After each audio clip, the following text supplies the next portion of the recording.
গোপীন চাঁদ দাস পেশায় তিনি একজন চর্মকার। 10 বছর বয়সী অভাবের তাড়নায় বাবার সঙ্গে এই পেশায় জড়িয়ে পড়া। বর্তমানে তার বয়স 70। বিয়ে করেছেন, সন্তান হয়েছে। ছোট মেয়ে কক্সবাজার সরকারি কলেজের ডিগ্রি প্রথম বর্ষে পড়েন। বড় ছেলে তার সাথে কাজ করেন। ছোট ছেলে বার্মিজ সরকারি প্রাথমিক বিদ্যালয়ে পড়েন। এই সময়ে আরামায়েশে থাকার কথা থাকলেও অভাবের কারণে চর্মকারের কাজ করে এখনও সংসার চালাতে হয়। কক্সবাজার লালদিঘি বুট পালিশ মার্কেটে দীর্ঘদিনই তিনি হয়ে উঠেছেন পরিচিত মুখ।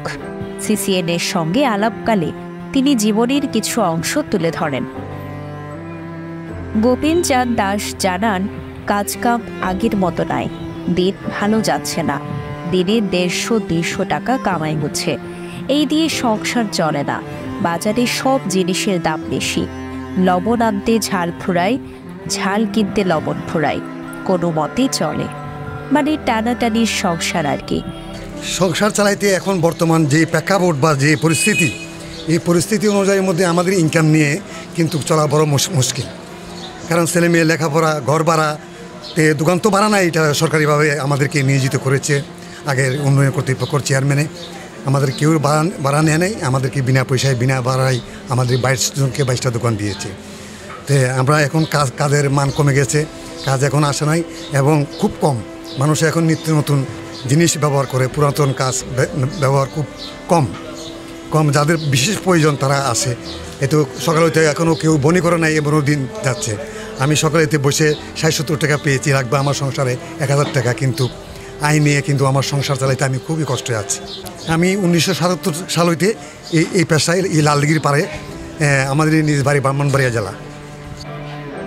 শুধু গোপীন চাঁদ দাস নয়, তার মতো এই বুট পালিশ মার্কেটে দীর্ঘ 30 বছর ধরে চর্মকার কাজ করে জীবনের অর্ধেকটা শেষ করেছেন সজীব দাস।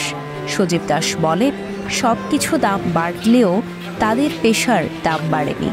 যদি কক্সবাজার উন্নয়ন কর্তৃপক্ষ বিনা ভাড়ায় দোকান না দিলে এই পেশায় টিকে থাকাটা চ্যালেঞ্জ হতো।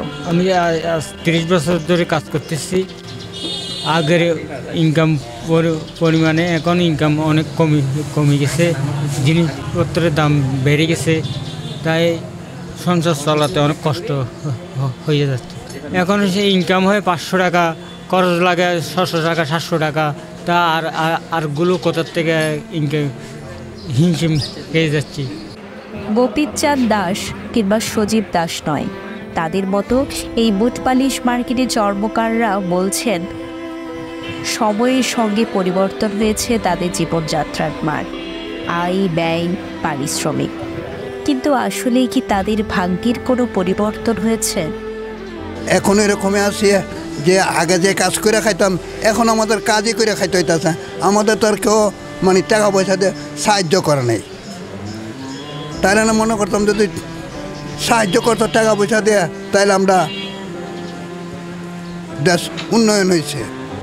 আমরা সরকারের কাছে চাই যে একটা বাসস্থান, মাথা রাখার একটা ঠাই চাই, আর কিছু চাই না। মনে করেন পালিশ আগে ছিল 30 টাকা, এখন 40 টাকা নেই। 40 টাকা নিলেও বলে 30 টাকা। তো পালিশ একটা কিনতে হয় 80 টাকা 100 টাকা দিয়ে। তো ঘাম আগে ছিল 80 টাকা, এখন 120 টাকা। তো কীভাবে পোষাবো? জুতা সেলাই ও পালিশ করতে আসা লোকজন বলছে, এখন মানুষ পুরাতন কিছু সেলাই করতে আসেন না।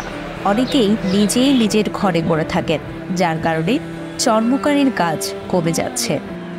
এরাও আমাদের সবার সাথে মানে যে জীবনমান, এখনও আপনি জীবনমানের কথা বলছেন, ওর জীবনমান আগে যে অবস্থা ছিল এখন সেভাবে তো দেখতেছি, ওদের তো তেমন চেঞ্জ আমরা দেখতে পাচ্ছি না। আমাদের কাজটাও লাঘব হয়, তারা কিন্তু সমাজে খুব ভূমিকা রাখতে এই ব্যাপারে। সাইদুল ফরহাদির প্রতিবেদনে মৈত্রী দে, সিসিএন।